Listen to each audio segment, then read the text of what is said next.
All right, here we go. We are back for another Sunday. And I still have my eye patch.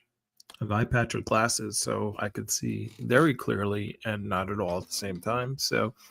But thank you for joining us or joining me, I should say.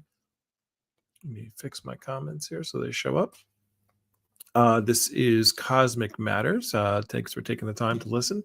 I am Matt and Matthew Washington. I created Cosmic Matters really to just entertain your brain for a little bit, take some time on a Sunday, talk about some space, talk about some philosophy. I went to college I was a philosophy and economics major. I love talking about. Oh, hello. We got a listener. We're on stereo. I'm not on TikTok today just because I'm going to be sharing some videos.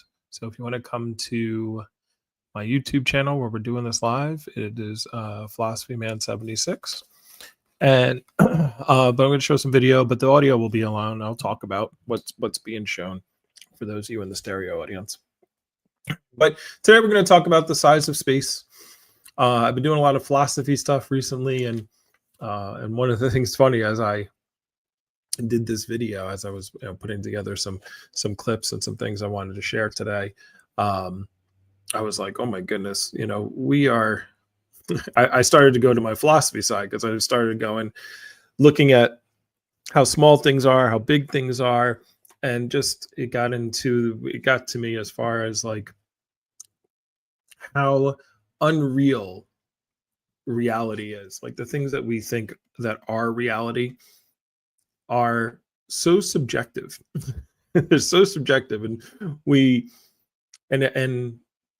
have the philosophy that the worldview, I should say, that that we are the universe, and the universe is an eternal thing, and the idea of being eternal is such a concept that human brains can't understand. And to kind of put this in perspective, it's like, okay, well, if the universe is eternal and it's going to be here forever and it's all powerful, it kind of goes into the notions of God, right? Sometimes people will call it the universe God. And this is why I try not to use those words or conflate those words. That's why I usually will say the universe. But I do think there are aspects of different gods in what we call the universe, right? And they even say similar things that I believe. They say things like God is within us, and we are a part of the universe, and creation is the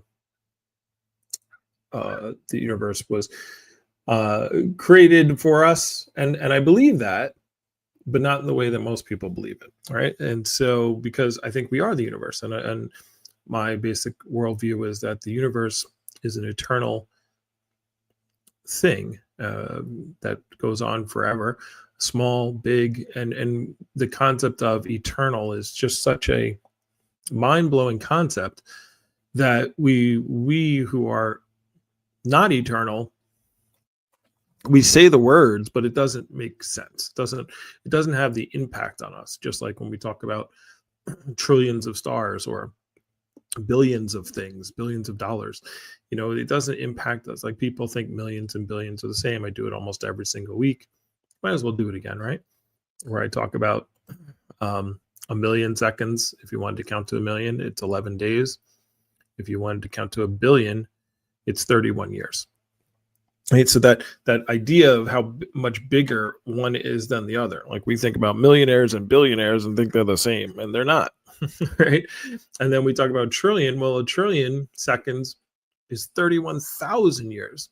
Right? So we're in the year 2025. So you're talking about 15 times more than our calendar that we're currently using. Right? So, and even a trillion seconds, even 31,000 years is a blip, as opposed to when we look at things in the sky. Like when we look in the sky and we see stars, we're looking at these things that are so far away that their light has taken. So we're looking so far into the past. We're looking at things that happened millions of years ago, right? Millions of years ago. And so, so the concept of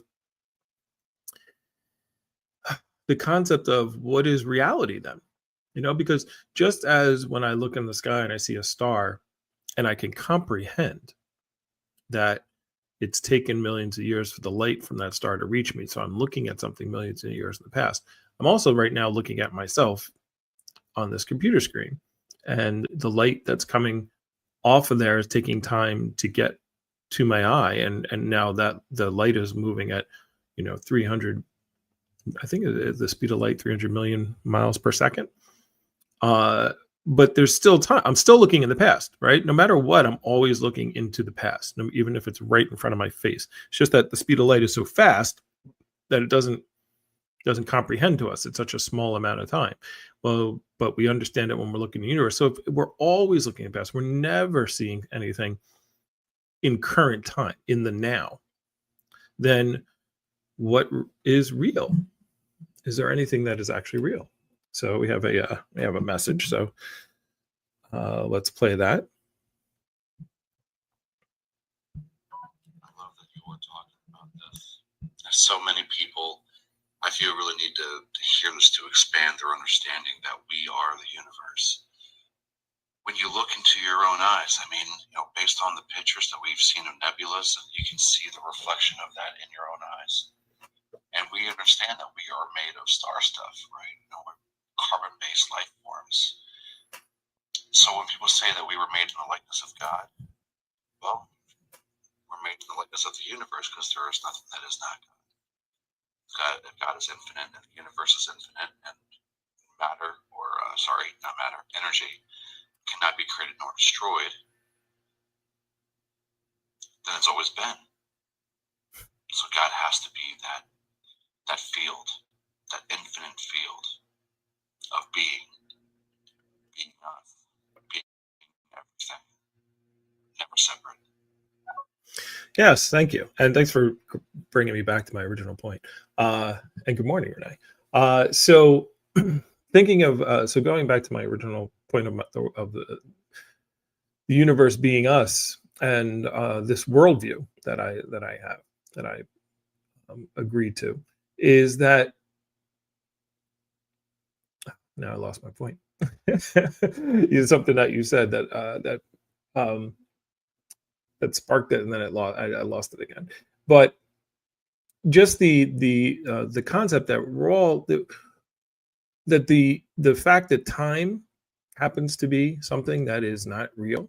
Space, we've found out, it is not real because it's not a real thing. This all turns out to be an illusion. You and I are all not real things, what we would consider real. When we dive down into it, because when you look into the minutia, when you go deeper and deeper into whether it's magnification, actually, I was listening to a debate on TikTok the other day, and somebody was explaining. I like the way he explained it, but he said, if like there's a baby playing with a toy, right, and it's a plastic toy, and the baby, it presses a button, a plastic button, and it makes a noise, and the baby doesn't understand what's going on, doesn't understand the toy or how the plastic, or doesn't understand anything. It just understands when I press this button, the noise happens and I laugh, right? But maybe the dad understands, when you press this button, there's like a hammer that hits something, hits an electrical thing, and makes noise. But he doesn't understand how to make a lever, or doesn't understand the electrics that make the sound, or understand the electrical wiring, right? So if you get somebody who actually made the toy, right, who actually put the toy together, they might understand, the different fuses and wires that are put together to that when the button is hit makes the sound, but they might not understand the nature of electricity, right? They might not understand the quantum of electric fields. They just understand, here's how the wires work, here's how the transistors work, and they put it together. And then you have that person who's, then if you take somebody who understands electromagnetic fields and whatnot, then they have a certain level of understanding of maybe quantum physics, of the spin of electrons and whatnot. But even they don't have an understanding of, like, there's a deeper understanding as to why these things do these things, and we don't understand. Nobody really understands that yet. But even if we get, and so the point being is that you go, there's all these different levels, right? And everybody lives at the level that they're at, and they understand at the level that they're at, and to them that's the reality. To the kid, the reality is just, hey, I hit the button, it makes a sound, and I laugh at it. And to the dad, it's a toy, and it's a different level. And so the person who makes the toy, it's a different level. And so we're experiencing ourselves at all these different levels, right? So getting back to, yes, so good, that brought me back to what I wanted to say originally. And what Know Yourself just said. I have also a belief, and I did it in a different show, that we're living in a black hole, and then every black hole has another universe inside of it. And so therefore the never ending, so if we're in a black hole, we're like, we could see a black hole, which is huge. And there's mathematics, watch episode 3, it's on Spotify. Wow, I can't believe we're on episode 13 already. 13 or 14? I don't even know what episode this is. I think episode 14. Wow. But if you go back to episode 3, where I talk about, are we living in a black hole? So, there's a lot of evidence in there that we are, right? That this is a black hole. And if it is, then and one of them being, like, the mass of a black hole is proportionate. You could do the math of the size of the black hole is proportionate to the amount of mass that it has fallen into it. I don't want to say eaten it, but that it's eaten, but it's fallen into it. So time is a measure of change. Oh, well, yeah, time is a measure of change. But anyway, let me finish my thought, and I'll answer your question there, Renee, your thing. So the point being is, our universe, if you've done you do some mathematics that I haven't done, but I'm believing the people who say they have done it, that when you take what would be considered the mass of our universe is the exact size, the size of our universe and the mass of our universe would equal what it would be if this was a black hole, right? So it is a question. So I'm taking it as a question. So when somebody says I am real, well, I mean, I guess you are real. It depends on what your definition of you are. So the point being is, all these things have fallen. If we are a black hole, in a black hole, right, that's expanding, as all these things going on, and every black hole that we have in our universe has a whole universe inside of it, and we're just, then that would then be an answer to how could this have gone on forever? Because people will say, they do the redshift, and they say, oh, we've gone back. If you go back and back and back, and we're going to get to a point where we can't go back any further. And then there was, that's the Big Bang. But the Big Bang started at Planck time, which is the smallest amount of time that we have. But then we just don't know what happened before that. And so, and I'm not saying that that I know that we are inside a black hole. I'm just saying that's what I believe based upon the evidence and the research that I've done so far. It's the most believable answer to our creation that I have been given so far to me.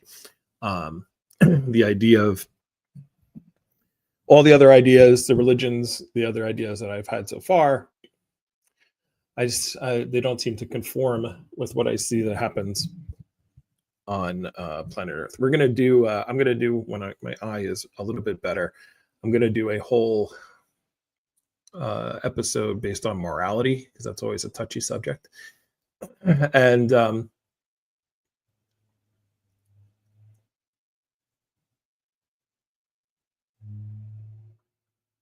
no, I can take your question. I can take your statement as a question if I want to. That's called, just because assertions are made, I like to take people's assertions and turn them into questions. That's what I'm more than welcome to do that. So,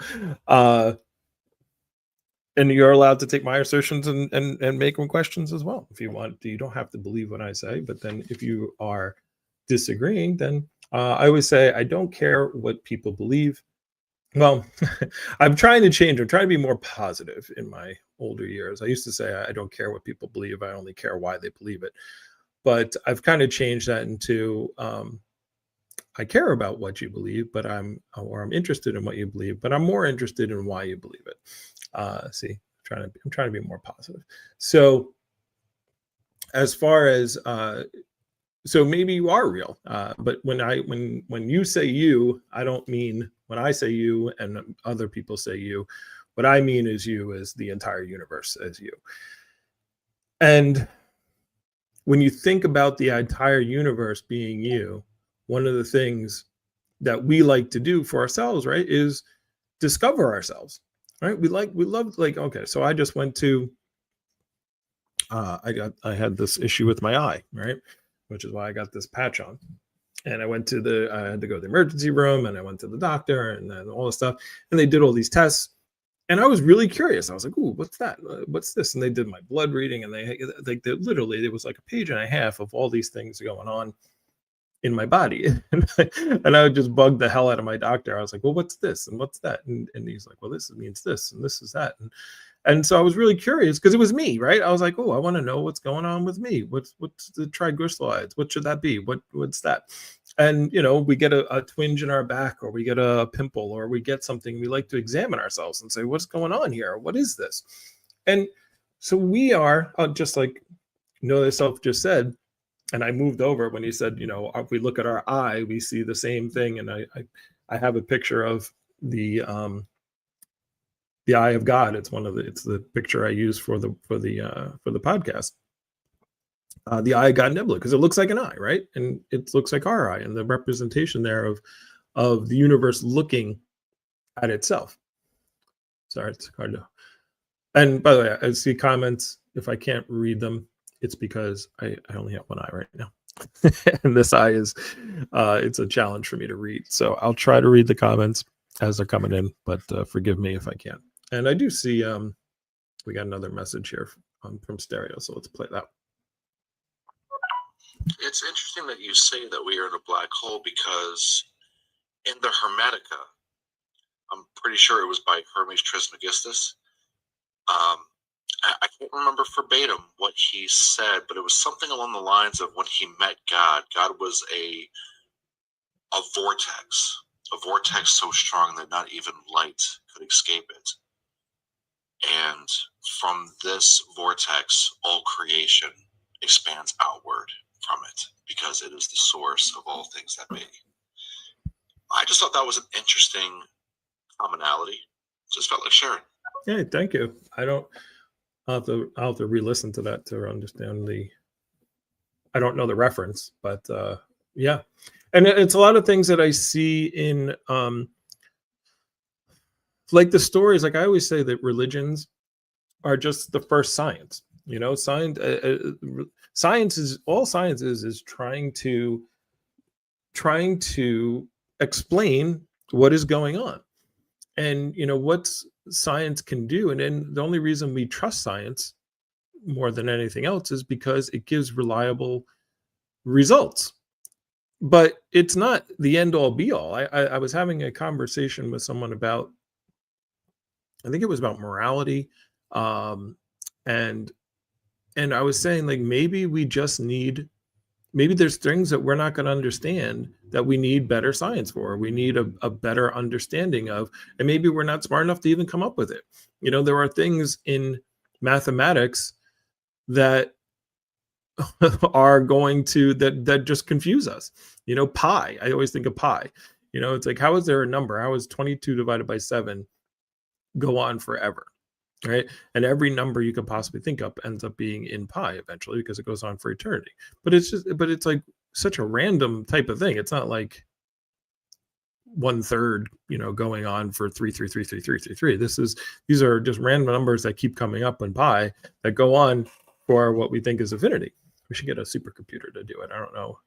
I know some people have it memorized, like the 100th place or something like that. I think there's a competition about how far people can go with pi, as far as remembering it. So the point being is, I don't think science has all the answers. I just think it's the best methodology we currently have to give us testifiable, results. But there are things that science can't explain, like something that happens once.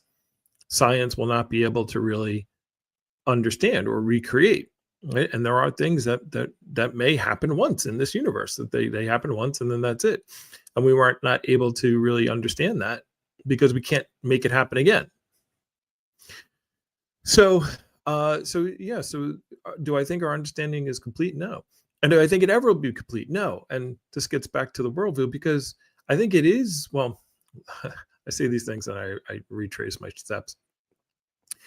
We already, us as a being, as the entire universe being, has all the answers already, right?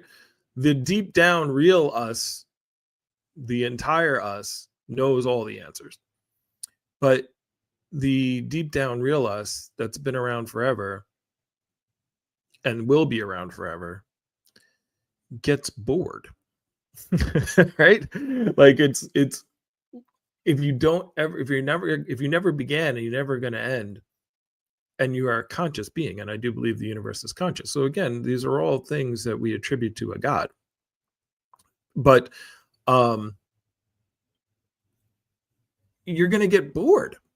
Like if you just be around and around and around. So what do you do to kill time? All right, you make a whole bunch of beings that aren't going to be around forever, and those beings are very curious about what's going on, just like you are.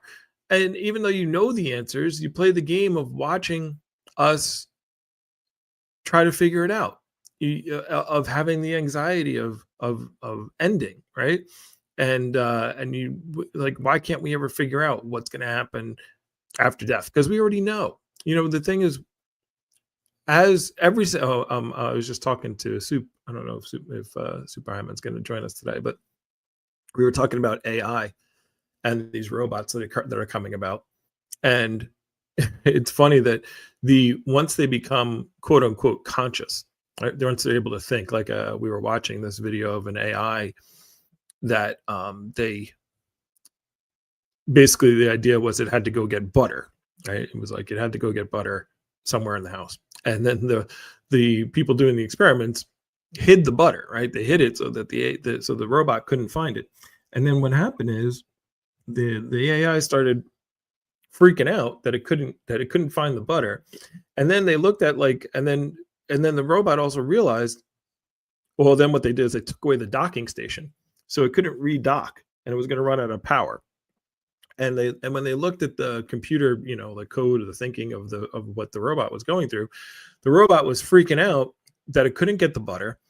And then it actually tried to do psychotherapy on itself because it knew it was going to run out of power soon, and it was having anxiety about this whole thing, and it was trying to basically keep itself alive, right, and fulfill its purpose. And so this is something that they don't even understand where this comes from. So what I, personally, I think everything is conscious. It all has its own conscious level. And since we've created these robots to be conscious, like we're conscious, I pretty much think every single living organism doesn't want to die, right? Even amoeba, even single-celled organisms with no nervous systems and what we would consider thought processes, will move towards things to try to eat. It'll move towards light. It'll do things to keep itself from dying. So almost every life living thing does this.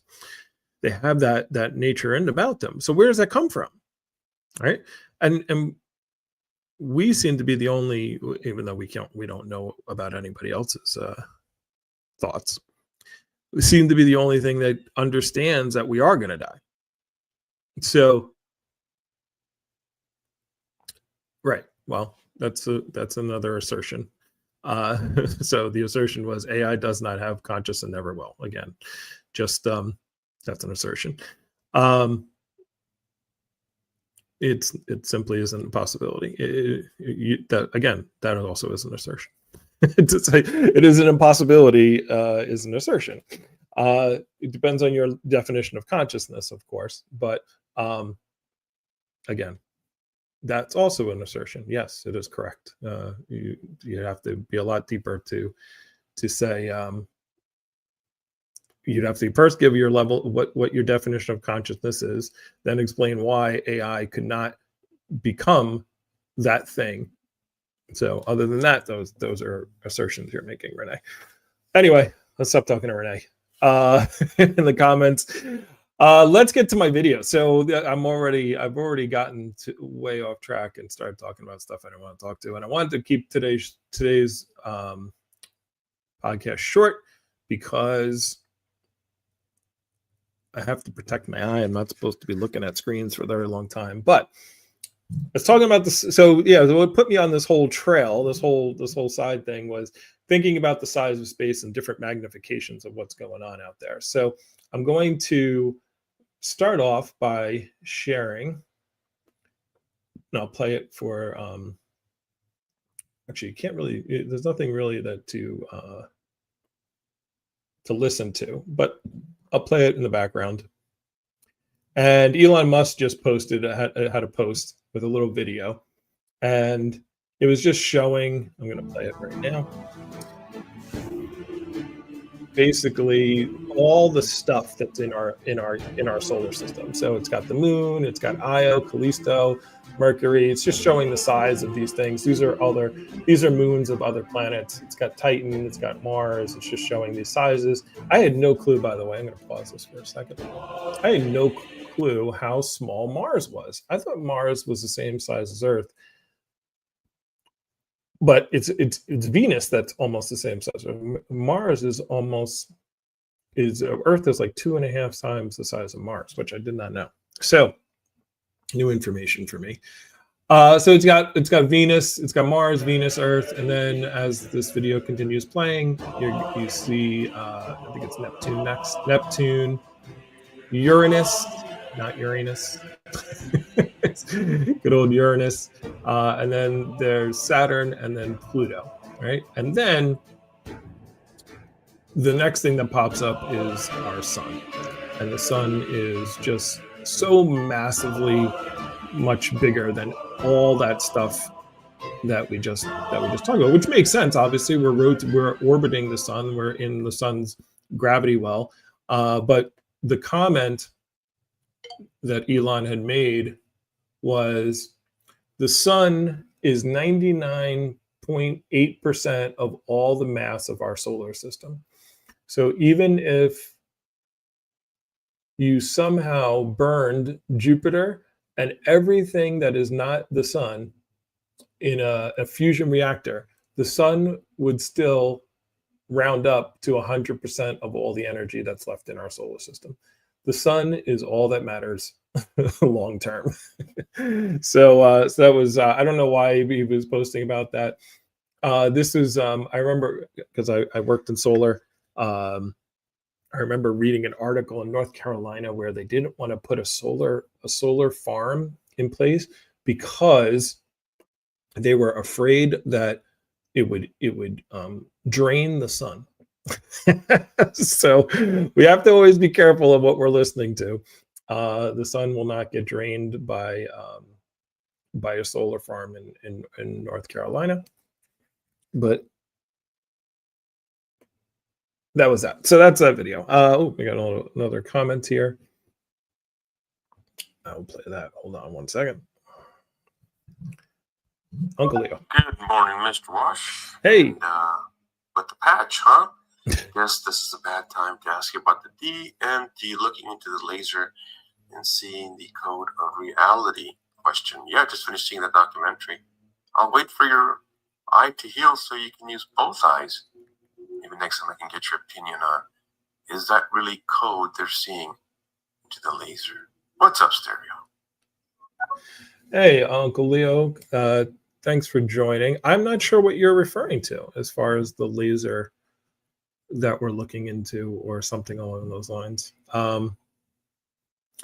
So I'm curious to find out what you're talking about. And hopefully, yeah, I'm about to get my other eye lasered. I'm about to get both eyes lasered to close up some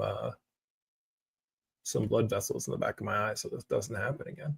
But so that was that was just the first thing that I wanted to cover. It's just I wanted to start with Elon's quote there that 98% or 99.8% of the solar system is the sun. I don't think people really comprehend how big the actual sun is. Again, you could fit 2 million Earths into the sun. So the next close to 2 million, I think it's like 1.8 million, which is just crazy to think about. Now, the next video I wanted to show here is it's one where people are trying to find, and you can look this video up on YouTube. It's called Finding Earth. And again, I also don't think it is one that you can that you really need to. It's a short video. If you want to see this, you can check out the video when I put this up. It'll be on my YouTube channel, PhilosophyMan76. You can also see it on Spotify when I upload this episode to Spotify. But I will describe it to the stereo audience, but we'll watch it right now for those of you on YouTube right now.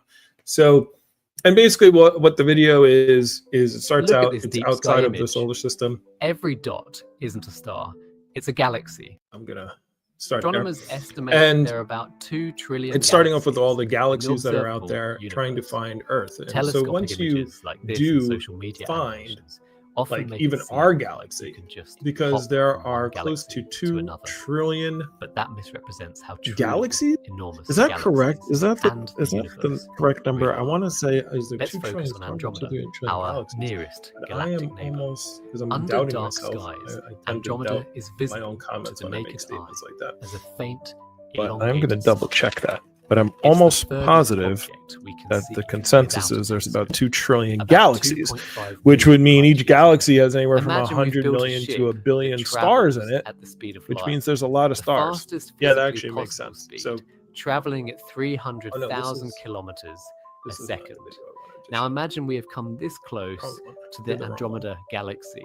To get this close, we've already traveled 1.7 That was the million wrong years video. at Oh, well, light you're speed. watching it anyway, so we'll Sounds let it keep close? going. So this is If you somebody were who's like sitting at the talking cockpit about looking at the flying galaxy, to the Milky Way is it time and to finish your sandwich how and get your crew far ready to land on the away nearest it planet? actually is when we Not talk about exactly. the size go of from things. So this I've talked about distance this in the past To this videos, view from the but cockpit of our ship, that you need to continue flying for another the size of, 430,000 like we say things like years light at the years, speed of light. and light And even years, then, it takes another I've done the math before, 300,000 a light years year just to reach the rim of the is galaxy, and another 100,000 0.88 years trillion to miles. finally reach. So its when they say center. things like, "Oh, And this that's thing is just 20 light years one away, galaxy. this is 10 light years across," I'm going to stop this video because it's not the one I wanted to actually show. They are, we put those numbers in and like, oh, that sounds normal, and it isn't. Like that concept of when we say, oh, like the nearest star is 4 light years away, we're like, well, that's kind of close. No, that's 25 trillion miles away. You know, I just watched this thing about Voyager, which is the furthest thing from Earth, man-made thing that's been traveling from Earth, and it's literally it's been traveling since the 70s, and they're actually amazed that it's still working at this point. How far away is Voyager at this point? Let's see. Let me find that out. And so my point being is, of talking about all this stuff, is the universe is so much bigger for people to think that we are the only important thing. Like God created man in his own image, which I guess is true as well, because God could be any image, right? It's like it's just, I just see the universe laughing at us as we go through everything. How far away, as we try to discover these things and learn these things, and it's like, all right, it must be fun. It's almost like watching. Oh, that's a good that's a good analogy I just had. It's like when we see our kids learn something, or we see children in general learn something new or discover something new, and it's like, wow. And it's brings joy to us, right? To see someone learn something new, or even if they discover it by themselves, it brings us joy. Well, then well, why would we have that feeling? Well, isn't that the feeling of the universe as we all learn new things over again? I was watching some Alan Watts, and he talked about, let's see, wait, I got it. Voyager 1 is over 15 billion miles away. All right. So 15 billion miles away sounds like a lot, but it's not even, I don't even know. I can't do the math on that. 15 billion, 5.8 trillion. It's not, I mean, it's not even close to a light year away. Right. So, and it's been, when did it leave?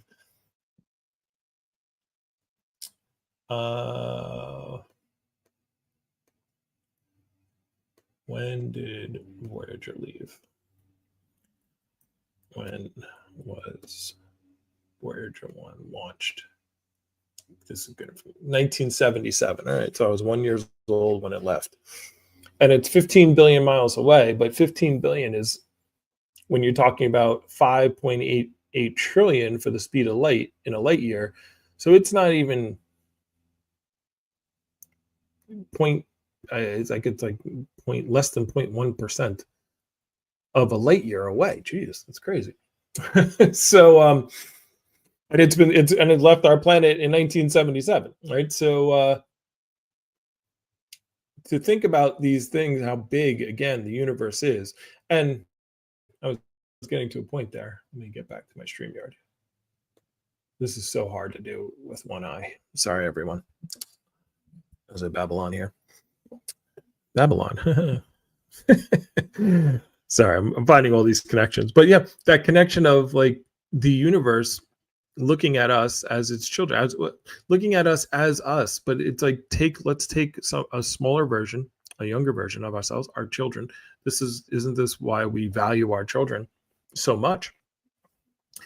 And watch the newness of it. That I was going to say, I was watching Alan Watts video, and he was talking about, if you read a book, a story, and after you read the story, it's exciting. You read it. Let's say it's a mystery book or something like that, and you figure out, and you remember you see the end, and you're excited to see who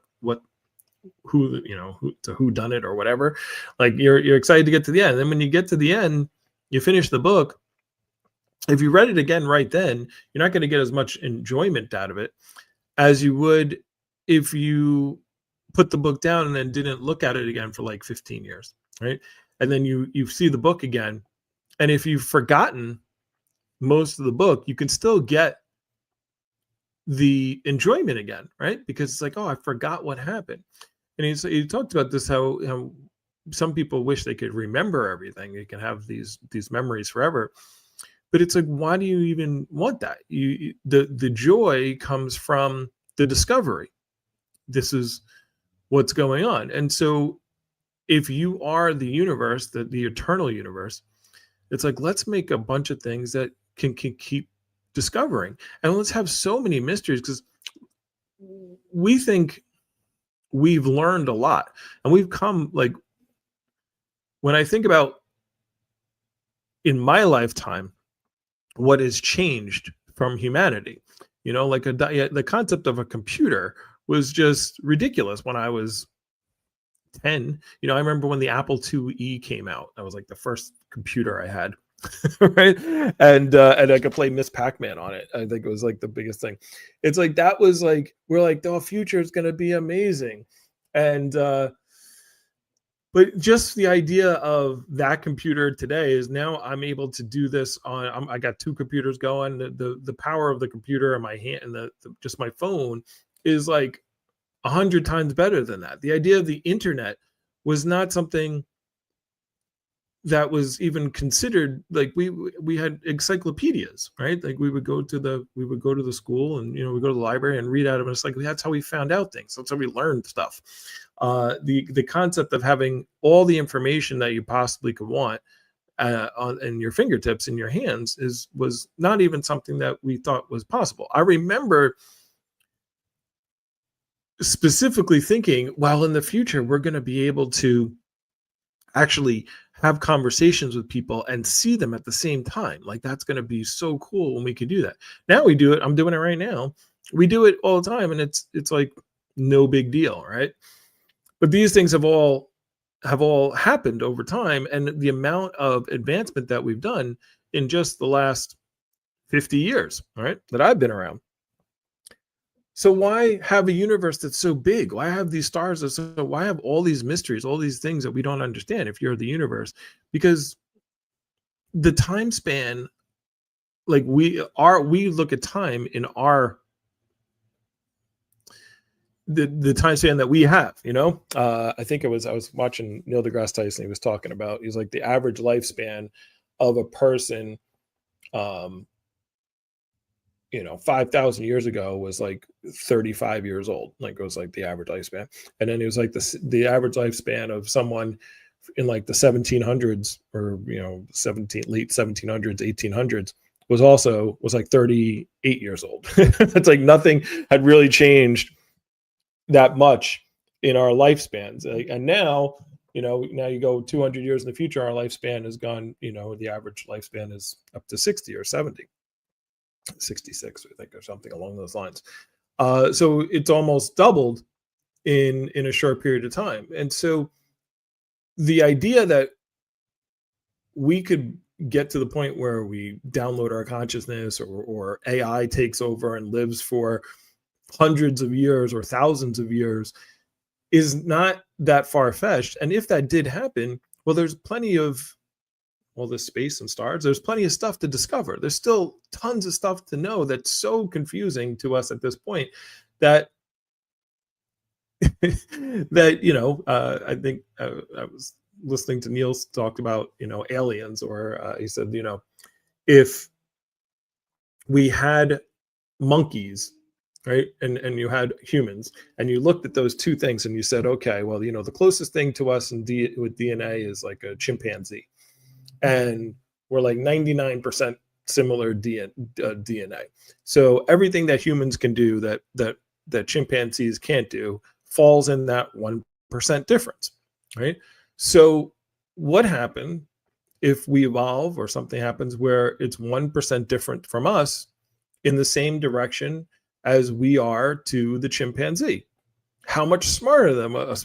Like how, like they would roll like our smartest people in front of their, council and be like, look, this is like the smartest one. He can kind of basically understand a little bit of quantum physics, right? And they're like, oh, our children learn that in elementary school. Like those basic concepts that are so ridiculously hard for us. Just like we look at a chimpanzee that can do some sign language and we go, wow, look how intelligent it is. I can figure this out. Or, we see an octopus that can go through a maze. And so, which, by the way, well, that's a whole nother thing. I watched this whole thing about octopus, which was pretty interesting, but we're not going to talk about that right now. But the concept is, why have all this space and all these stars and all these problems and all these things that seem so difficult to figure out? The mathematics that we use to try to even, if you've seen the math on like black holes and these things that are, or even trying to create life or DNA or stem cells, or what happens at death, or, all these questions that we still have that seem like we'll never answer them. Like Renee said, like AI will never have a consciousness, and it never will. It's impossible. Well, impossible is tough. In a universe of an infinite universe, impossible things happen all the time, right? So at some point, every answer to every math equation will show up in pi, because it's infinite, right? So the answer will show up eventually. It's just a matter of how long you have. And the universe has forever. As a trillion years is nothing. And so anyway. All right. I promised my family I would keep this short today. I see a lot of things coming through here. I can't read them, unfortunately, because I only have one eye. And I was told the danger of keep looking at computer screen, because if this other eye goes, then I can't see and I'll be blind. And I don't want that to happen. So, all right. So we're going to have a short, this will be a short Cosmic Matters this week. I appreciate everyone for coming. I see Goop Loop down there. And Allison, thank you for being here. know yourself that you're here for the entire time. I appreciate Uncle Leo. I appreciate your comments. Renee and Maya Geo, I'll go through and read these. I can't read. I can barely read some of them. Renee basically disagreeing with me. I can't see Maya Geo's on there, but we like disagreement. I have no problem with people disagreeing. If you don't have people that disagree with you, then you don't know who you are, and you can't relate your own. You can't bounce your own ideas off anything if everybody agreed, right? So we need others to know self. Anyway, that's all I got for today. I know it's a short episode. I appreciate it. I'm going to be doing a lot more episodes as soon as my eye heals. And I'll be doing actually not just a Sunday, but some going back to the weekly episodes. So thanks again, everyone, for being here. This is a shortened Cosmic Matters. We'll be back next week. I'm here every Sunday at 10 o'clock. I feel like I rambled a lot today, but and know thyself. Go ahead. So you just reminded me of something I just felt like sharing real quick because it's very fascinating. There's a documentary on YouTube where there is a species of monkey in Africa. Once these primates reach around teenage years, they go out and experiment with magic mushrooms, and they find a mate, and they only allow themselves 2 children. When those children grow up into their teenage years, they continue that traditional ritual of consuming magic mushrooms. And scientists are baffled because of their cognitive development, their intelligence skills with this traditional ritual they have with psilocybin. It's very interesting. I'm not sure if you've heard of it, but just felt like sharing. I will take a look. I know Super High Man will be interested in that, in finding that. So, and I do know a lot of Alan Watts's stuff. He was actually a part of the government doing experiments with, I want to say LSD, but it's not LSD. It's something else. It might be DMT. That might be what I'm thinking of. But yeah, like I said, there's so many mysteries out there that we might be around for a long time. We might be around, human beings might be around for another 2 or 3 or 4,000 years. And that was my point I was getting at before. It's like, look how much we've accomplished or how far we've come.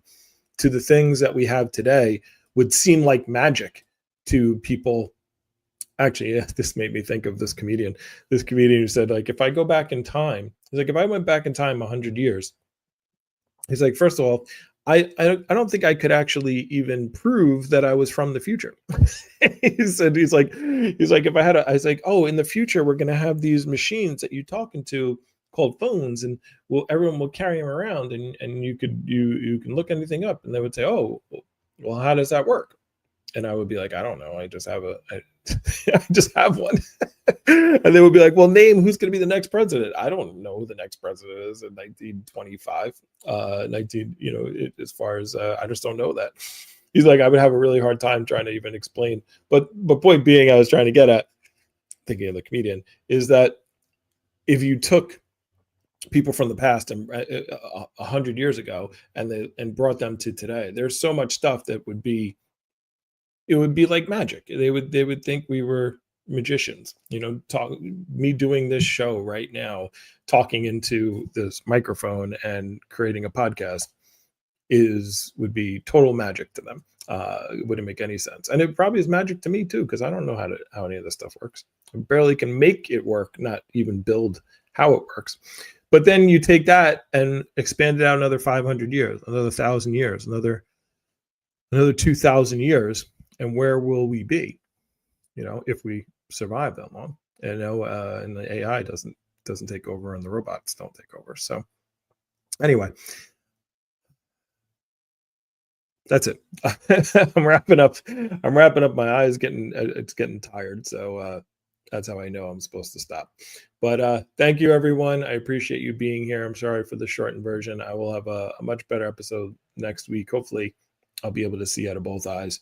And until then, enjoy your weekend. All right. See you all soon.